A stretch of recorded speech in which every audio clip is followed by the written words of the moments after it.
आज जहाँ तक भी देखा जाता है, हर एक मनुष्य यही चाहता है कि उसे जो है शांति प्राप्त हो, आनंद प्राप्त हो, उसका जीवन सुखमय बीते, आनंद से बीते, चिंता और कलह कल्पना उसके निकट ही नहीं आए। लेकिन इतनी सारी इच्छाओं को जो मनुष्य चाहता है, वो कैसे ढूंढता है? ध्यान से समझिएगा। मनुष्य सोचता है कि जब मैं पैसा ज़्यादा कमा लूँगा तब मैं शांत होकर जीवन व्यतीत करूँगा। फिर मनुष्य सोचता है जब मेरे पास गाड़ी बंगला होगा तब मैं शांत होकर जीवन व्यतीत करूँगा। धीरे धीरे मनुष्य को जब ये चीज़ें मिलती जाती हैं, उसे बाद में पता चलता है ये चीज़ मिलने के बाद कि ये चीज़ शून्य है। फिर वो किसी और नई चीज़ की तलाश करता है, इच्छा करता है। उसके मिलने के प्राप्त होने के बाद फिर उसे लगता है वो शून्य है। तो ऐसे करके जितनी भी ये चीज़ें मनुष्य सोचता है, ये सभी की सभी क्या होती हैं? शून्य है। ये सभी की सभी शून्य। और मनुष्य को बाद में पता चलता है कि इन सभी चीज़ों के मिलने के बाद तब भी मन की शांति और मन का सुख नहीं है। हमने क्या सोचा हुआ मनुष्य ने कि मुझे जब बढ़िया गाड़ी, बंगला, बैंक बैलेंस, BMW गाड़ी, ऑडी, ये सब चीज़ें मिलेंगी तब मैं सुखमय जीवन व्यतीत करूँगा। लेकिन मानसिक शांति और आनंद और सुख को तो मनुष्य खोज ही गलत जगह रहा है, बाहर खोज रहा है, इन चीज़ों में खोज रहा है। और उसको प्राप्त करने के लिए दिन रात एक करके इन चीज़ों को एकत्रित करता जा रहा है। पता भी है उसे कि सुख इसमें नहीं है, लेकिन तब भी माया के भुलावे में आके इन सभी चीज़ों को एकत्रित करता जा रहा है। लेकिन काश इस मनुष्य को ये पता होता कि आत्मिक सुख कहीं भी नहीं है, शांति सिर्फ हमारे अंदर ही है। बस हमें तलाश है उसे खोजने की, हमें ज़रूरत है उसे खोजने की। शांति कहाँ है? शांति हमारे अंदर ही है, हमें उसे खोजना है। जितना जितना हम मानसिक शांति को, आनंद को अपने अंदर खोजेंगे, उतना उतना हमारा जीवन जो आनंद में व्यतीत होता रहेगा।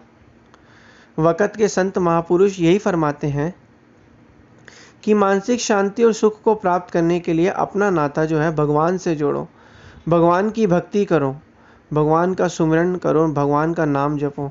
एक यही चीज़ ही है जो मन को शांति और आनंद प्रदान करती है।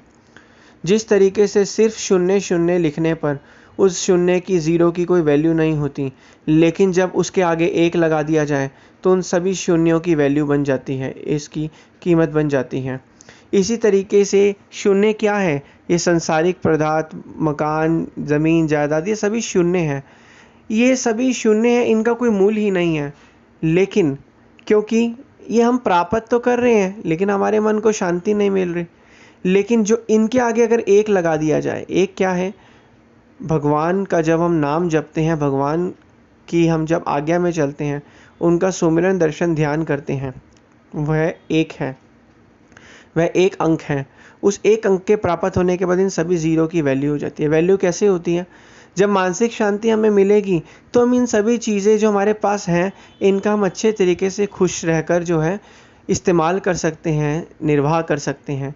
जब मानसिक शांति नहीं होगी तो ये भी चीज़ें भी हमें दुख देंगी और अशांति देंगी।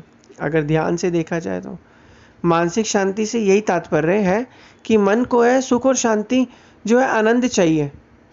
और बिना अगर प्रभु का नाम ही नहीं होगा तो ये सारी चीज़ें मिलने के बाद भी हमें मानसिक शांति मिलेंगी ही नहीं।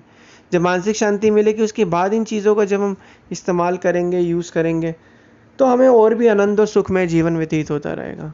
लेकिन यह सीख, यह समझ, यह ज्ञान सिर्फ किसे मिलता है?